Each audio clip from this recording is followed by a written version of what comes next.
Whatever the occasion, effortless elegance is right this way. Because Hilton brings you new ways to stay courtesy of the Nomad London. And it doesn't stop at award-winning dining in a space draped in velvet and illuminated by vintage chandeliers. No, this day goes beyond with unparalleled personalized service and attentive hospitality. Oh, and did we mention the Nomad London can be booked using your Hilton Honors points at Hilton.com? Hilton, for the stay. Debra Messing works more than almost any actor I know. In fact, I just saw her on Netflix in a new show, a new film called 13, the musical. And I was really curious. I've watched Debra Messing work in so many things. She just was on Broadway in Birthday Candles. You've seen her in major TV series. And this was a little bit of a departure. She sings, she dances, she knows so much stuff about so many things, and her kid is about to have a bar mitzvah. In this film, it's about a family breakup. They're divorced, and the mom, played by Debra, goes off to her hometown, small town, to move back in with her mother. So what attracted you to this, which was charming, but a little bit different? Oh, so many things. Well, firstly, I had never seen it, but I knew that the music was from a Tony-nominated writer, and so I knew that it was a special piece. And I also knew that the original Broadway show only had kids. There were no adults at all in that production. And when Neil Marin, who produced it, he also produced the movie Chicago, and he's produced everything basically that has anything to do with singing on TV or film. He was my executive producer for my TV show Smash, which was about the behind the scenes of Broadway. And he reached out and he said, we want you to do this. And it was in the middle of the pandemic. So I was like, no, thank you. And it was up in Toronto when they were completely locked down, more locked down than the United States. Yeah. And then they said, we're writing a song for you. And I was like, hold up. And, I grew up listening to all the Broadway musicals. My mother was actually in a teenage quartet when she was in her teen years. So singing was a big part of my family. And the idea of having to sing a song absolutely terrified me. And that's usually a barometer. That's one of the barometers I use to whether or not I should do something. If I'm terrified, that means I have to do it. And I read that you had COVID then too, which had an impact on your voice. Yes. There was a lot to contend with. I had a very bad case of COVID, and so I called my singing teacher, and we hadn't been able to work in a year because of my COVID. And I was like, can we do this in time? Can we rebuild my lung capacity? Can we do this? And she's like, yes, we can do this. And so we worked so hard for 1 month straight. And I learned the song. And when I got the offer, my son overheard and said, 13, you have to do it. You have to do it. And I was like, how do you know 13? And he had gone to a performing arts camp called Frenchwood. I remember that camp. Yes, and they did it there, and he saw it there, and he said, "You have to do it. The music is fantastic." So that pretty much sealed the deal. And I was off to Canada and sat in a hotel room for 2 full weeks to quarantine, which was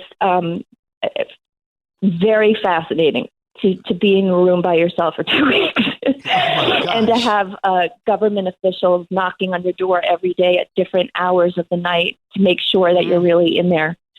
But then, you know, we began, and I went in and rehearsed the song with Eli and who plays my son, incredible Eli Golden. Yeah, he did great too. Yeah, he's amazing. And so that's how we begun. And my very, very first day of filming was the song. And which also scared me. I was like, wait a minute, you're making me do that the first day?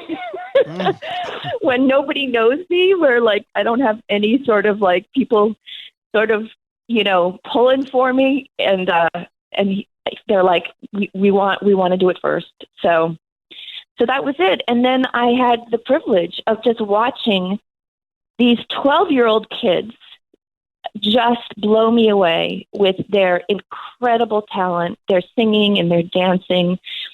The thing that made this, for me, so special was, unlike every other, you know, school musical movie that you've seen, these kids were really 12 and 13 and not 18 and 19 playing 12 and 13. And so, you know, what you really felt that they were 12. And then I got to play with Rhea Perlman, who is, you know, a television comedic legend. And we both worked with Jimmy Burrows, but had never had the chance to work together. So, you know, everything just laid out as like, okay, this is a done deal.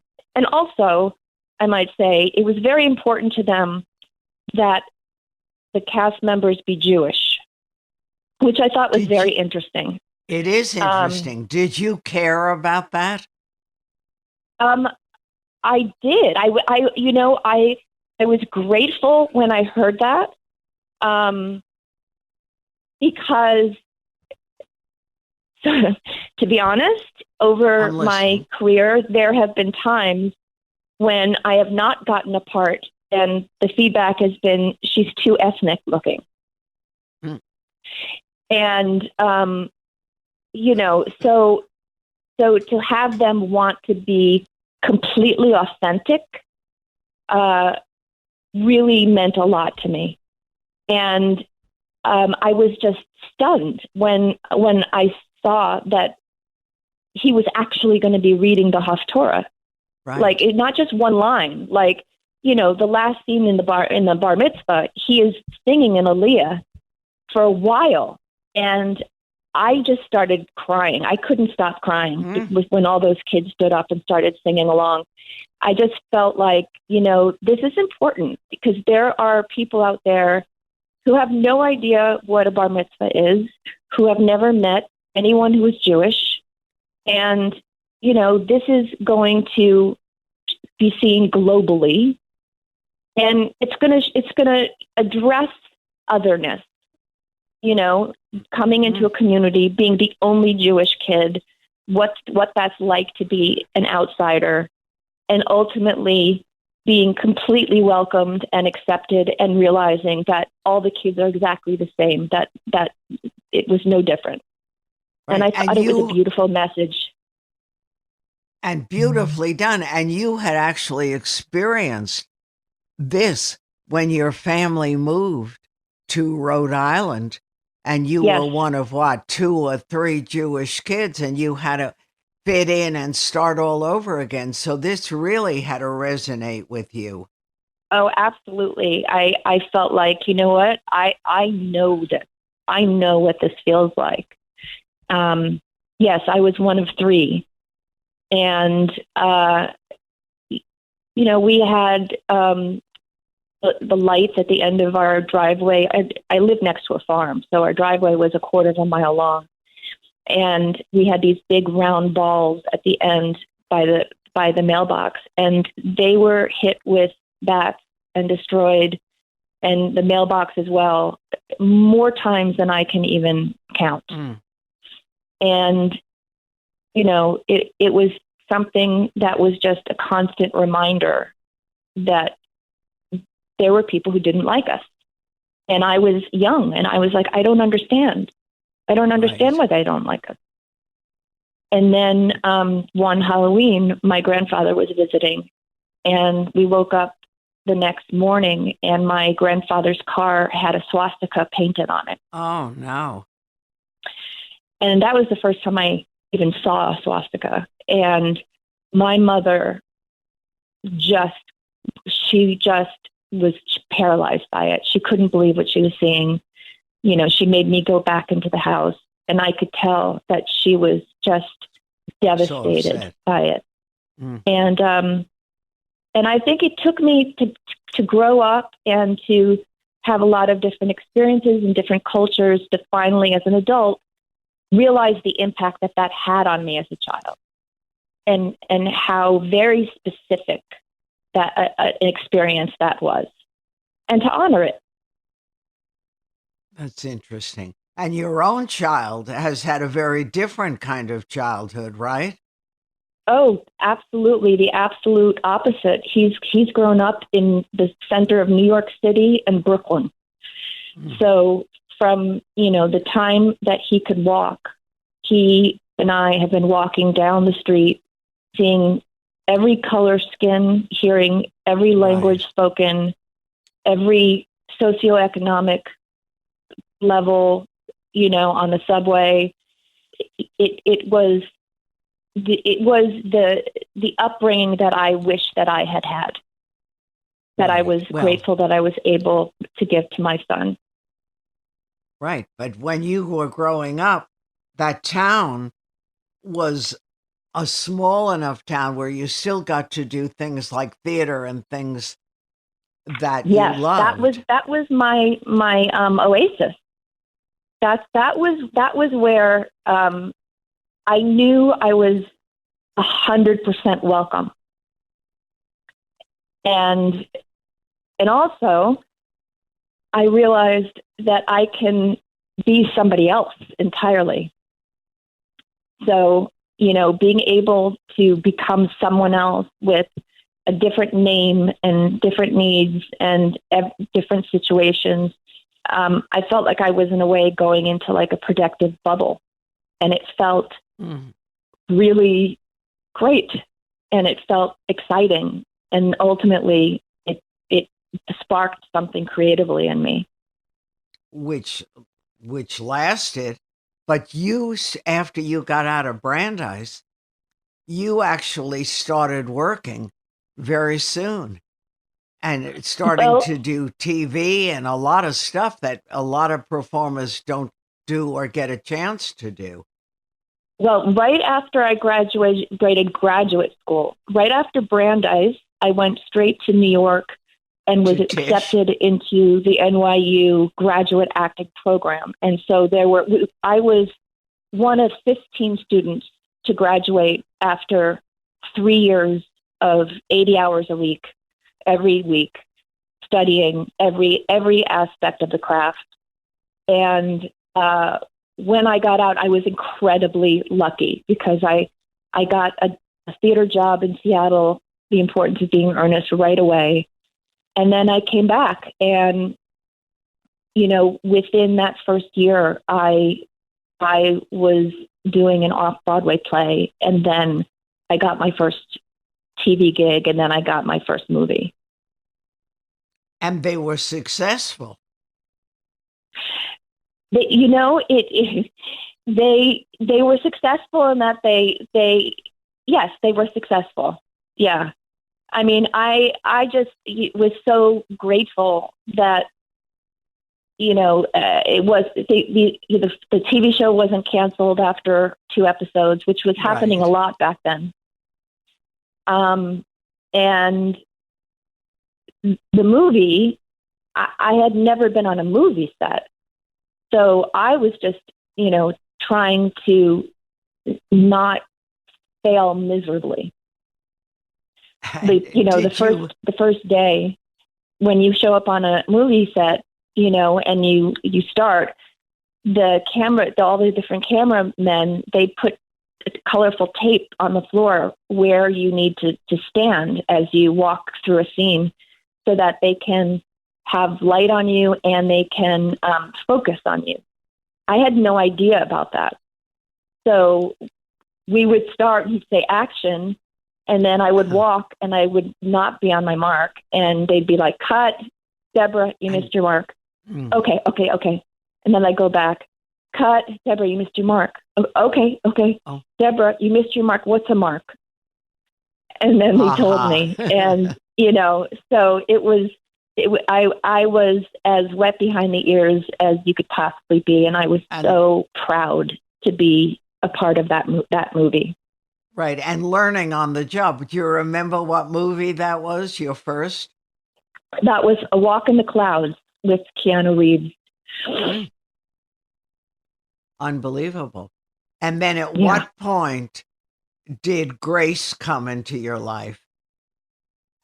After that film, I went back to New York and did a 2-hander play by Donald Margulies called Collected Stories. That at the time had been, one of the most creatively fulfilling and challenging things I'd ever done. I was so happy. And then I got a call that there was this TV show on ABC called Prey, Prey, that had been in pre-production, and they had their lead actress, and now they were 10 days away from the first day, and they were firing her. And they wanted me to step in as the lead in a drama. And so, I took a leap of faith, and we packed up and, we moved back to LA, and we were counter programming for a little comedy called Friends at the time. We were on ABC, and so we shot a half a season, but I was working 18 hours every single day and getting up at 4:30 in the morning, and I couldn't function. And so when the season ended, I called my agents and I said, I'm getting into bed. Don't call me for 3 months. And then, within a couple of days, they called and said, we have a script for you. And I'm like, no, I can't. I'm telling you, I can't. I have no energy. And they're like, we are going to messenger over the script. Stay in bed, but read it because it's a special script. And that was Will and Grace. And that was another huge beginning. That was 8 years. Yeah. That changed my life for sure. And still changes your life. But you were very unusual in that although that idea is so strong, you still went on to do other things, including Broadway. Yes. Broadway was always, always my dream, always my very first goal, start from the time that I was, 5. And I had been offered opportunities, but they never fit into the schedule with Will and Grace because we had a finite amount of time off in between seasons. And then we finished, and then I did my very first Broadway show, John Patrick Shanley's play. He wrote Doubt, the play, and ultimately the movie Doubt, outside Mullingar. And that was just an incredibly magical, scary, wonderful thing.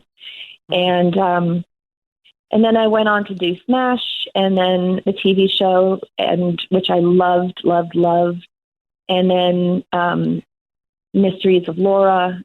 And then I got this Broadway show that I was just dying to do. And the pandemic came, and we were 2 weeks into rehearsal when all of Broadway was shut down. Yeah. And we didn't know if we were ever going to come back and be able to do the play, which was devastating. And so we just all sat in our apartment, waiting for the world to heal. Waiting it out. Yeah, and the sad thing is there were so many extraordinary plays that previewed for 3 nights, and then the pandemic shut them down, and they never came back. So hard. Who's Afraid of Virginia Woolf? Laurie Metcalf was starring in that, and they only did 3 previews, and for that to have happened, I can't even imagine. So when they called and said, "We're doing this," I was like, "I'm in. I don't care when it is. I don't care where it is. I'm in." And so they were like, "Okay, just sit back. We're going to figure out, a theater for it, a space for it." And finally, that's what I've been doing over the last year. And we had this beautiful run, and it was glorious. It reminded me of why I wanted to be an actor. Right. But it literally, it broke my back.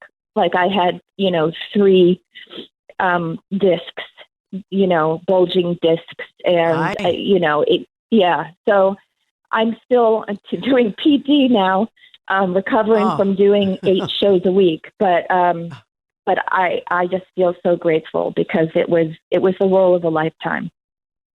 And it was fabulous. And now, with everything you're doing, what is on the Debra dream list when you get fully restored?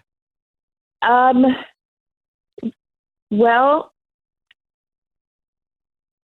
Bros is a movie that I'm doing. I have a cameo in that's coming out next month.